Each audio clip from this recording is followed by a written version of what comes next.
नमस्कार, मैं हूं विशाल कौशिक। आप देख रहे हैं न्यूज़ एनसीआर। आज हमारे साथ शहर की जानी मानी पर्सनैलिटी जो कि पेशे से वकील हैं और मणिक मोहन शर्मा जी का आज हम स्वागत करते हैं अपने स्टूडियो में। सर, आपका सबसे पहले तो स्वागत है। धन्यवाद विशाल जी। किसानों को लेकर 3 अध्यादेश जो कि गवर्नमेंट ऑफ इंडिया के द्वारा लाए गए थे, जो कि लॉकडाउन में लाए गए, जिसको लेकर आज पूरे देश में बवाल मचा हुआ है। तो वहीं अब दिल्ली के नज़दीक भी बॉर्डर्स को सील कर दिया गया है। आपका उस पर क्या कहना है? क्योंकि जेजेपी पार्टी जो कि हरियाणा से ताल्लुक रखती है और जो किसानों के लिए तत्पर है, आपका उस पर क्या कहना है?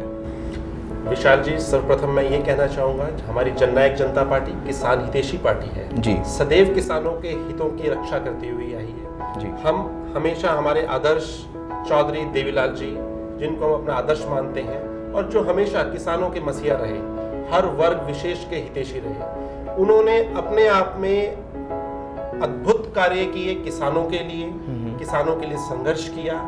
अब जहाँ तक बात रहती है किसान अध्यादेश बिलों की जी, अगर हम बड़े बारीकी से इन्हें देखें, और मैं तो आपके चैनल के माध्यम से ये आग्रह करना चाहूँगा अपने किसान भाइयों को कि कृपया करके इस किसान अध्यादेश की बारीकियों को समझें। जी। कि किसान अध्यादेश अपने आप में एक बहुत अद्भुत अध्यादेश सरकार ने, केंद्र सरकार ने दिया है किसान भाइयों के लिए।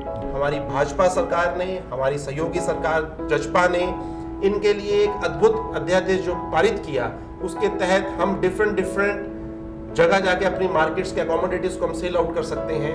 हम इनके लिए एक सहयोग कर रहे हैं इन किसानों के लिए।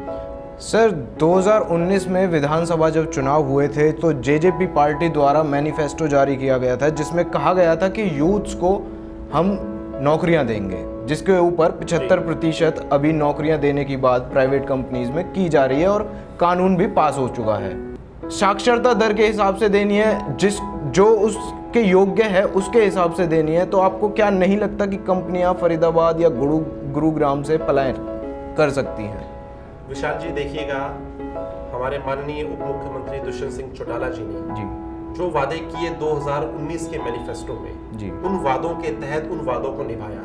मैं तो ये कहना चाहूंगा कि जो हमने कहा वो हमने किया जी।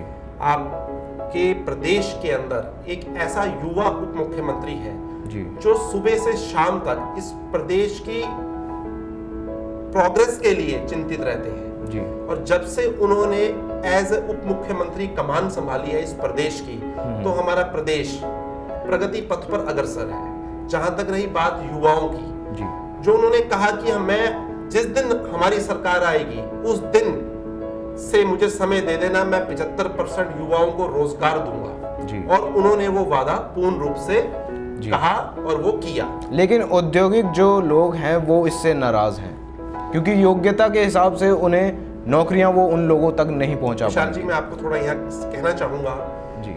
जहां तक रही आप ये कहना चाहते हैं कि उद्योग नगरी इस अध्यादेश से या हमारा जो ये अमेंडमेंट बिल आया जी, इससे परेशान है जी। ऐसा नहीं है, बिल्कुल भी नहीं है। हाँ, ये हम कह सकते हैं कि उनको कुछ कहीं समझने में कोई दिक्कत हो, बिल को प्रॉपर्ली ना समझा गया हो।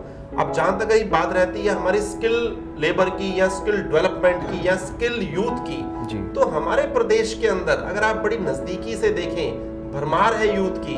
हमारा यूथ, हमारी युवा शक्ति इतनी स्किल्ड है, हर प्रोफेशन के अंदर स्किल्ड है। सिर्फ और सिर्फ अगर कमी है उन बच्चों के लिए, हमारे उन युवा साथियों के लिए, तो वो रोजगार की है। सर, एक लास्ट सवाल मैं आपसे पूछना चाहूँगा, क्योंकि बहुत सारे ऐसे नियम सरकार बना देती है ऑफिसों में, दफ्तरों में बैठकर, लेकिन जब हम धरातल पर निकलते हैं उन चीज़ों को देखने तो वो उन चीज़ों को वहाँ तक पहुँचाया ही नहीं जा रहा। जैसे कि अभी हरियाणा सरकार ने 50 रुपये प्रति क्विंटल पराली का देने का ऐलान किया था, लेकिन जब हम ज़मीनी हकीकत जानने निकले तो किसी को इसके बारे में पता ही नहीं है। विशाल जी, ऐसा होता है, ये कोरोना काल चल रहा है जी। कोरोना काल के चलते सरकार कुछ ऐसी व्यवस्था बना रही है जिसके अंदर किसानों को दिक्कत ना आए, आम जनमानस को दिक्कत ना आए और उनको भरपूर सुविधाएं पहुंच सके। आपकी मैं इस बात से सहमत हूं कि कई बार कुछ चीजें धरातल तक नहीं पहुंच पाती। ऐसा नहीं है कि सरकार की कोई इंटेंशन बुरी है कि वो धरातल तक नहीं पहुंचे। कई बार हमारी मशीनरी स्लो हो जाती है। जिस दौर से हम गुजर रहे हैं, कोविड-19 के दौर से, जिसके अंदर प्रत्येक व्यक्ति को एक अलग तरह की समस्या उत्पन्न हो रखी है उसके जीवन में, उसके मद्देनजर वर्किंग स्लो हो जाती है। और जब भी हम कोई नई चीज सुचारू रूप से स्टार्ट करना चाहते हैं तो उसके अंदर उस चीज को समय लगता है सुचारू रूप से शुरुआत करने के लिए।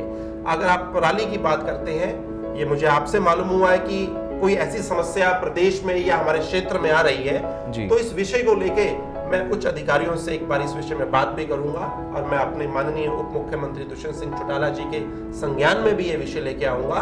और मैं आप सबसे एश्योर करता हूं कि भविष्य में मेरे क्षेत्र और मेरे प्रदेशवासियों को ऐसी कोई भी समस्या की सामना नहीं करना पड़ेगा। धन्यवाद। तो ये थे हमारे साथ मणिक मोहन शर्मा जी, जो कि डिफरेंट इश्यूज़ पर बात कर रहे थे और इन्होंने कहा है कि ये उप मुख्यमंत्री तक हमारी बात पहुंचाएंगे। तो हमें बड़ा अच्छा लगा कि ये हमारी बात को उप मुख्यमंत्री जी के पास तक पहुंचाएंगे। आपकी क्या राय है हमें कमेंट बॉक्स में ज़रूर लिखें और अपने सवालों के लिए भी हमें कमेंट बॉक्स में ज़रूर लिखें। आज की रिपोर्ट में बस इतना ही। देखते रहें न्यूज़ NCR।